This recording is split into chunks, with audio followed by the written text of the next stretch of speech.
Narito ang pinaka-latest kaganapan sa Paunin ngayon. Kwelang-kwela ang video na ibinahagi ni Melay Cantiveros kung saan dinalaw siya ng kapamilya stars. At napakagandang si Janine Gutierrez. Hiyang-hiya pa si Melay sa itsura niya at halos ayaw niyang lumapit kay Janine. Ayon naman sa naging caption, dinalaw namin, na-prank agad-agad kami. Fun fact, avid Melason fan si Janine G. Dati nagmamadali siya umuwi from school to catch Melason sa PBB.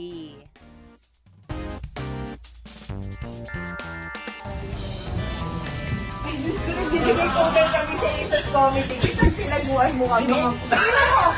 Ang dami namin dito for you! Naman niya pa sa sarili ko. Yung fan mo! Oh, yung fan mo, kilig na kilig. Oh, hindi makakilos dun, no? Dali mukha na ako. Alikod dyan yung mukha ko sobrang pagkapagod sa itong dalawa pong kasi dapat hindi na ko nilagay talaga dito ba? Bakit? Power! Nag-rehearsal kasi ako. Grabe naman kasi yung stepping siya. Ay! Huwag ka na magsalita!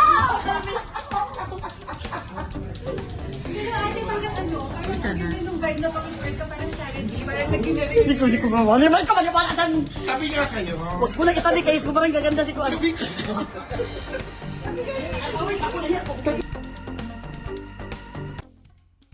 While si Paulo Avellino naman ay busy sa kanyang pag-gym at ganun din sa taping ng kanyang second serye, ang What's Wrong with Secretary Kim.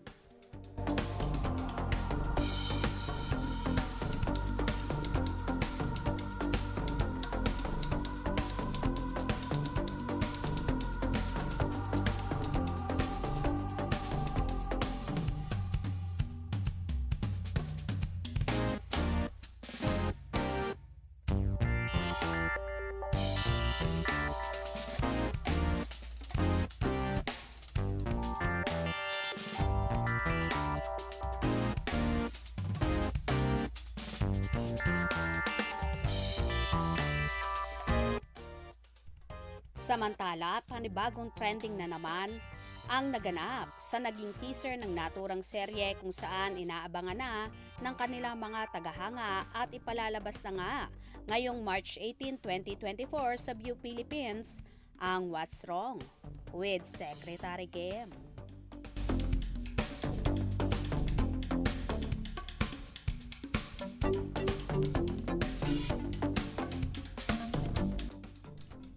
So eto muna guys ang latest kaganapan sa Paunin ngayon. For sure, miss nyo nang makita na magkasama ang dalawa. Huwag kayong mag-alala dahil mangyayari din yan. Kaya naman abang-abang tayo at huwag na huwag pahuhuli sa mga maiinit na kaganapan, especially sa Paunin Updates.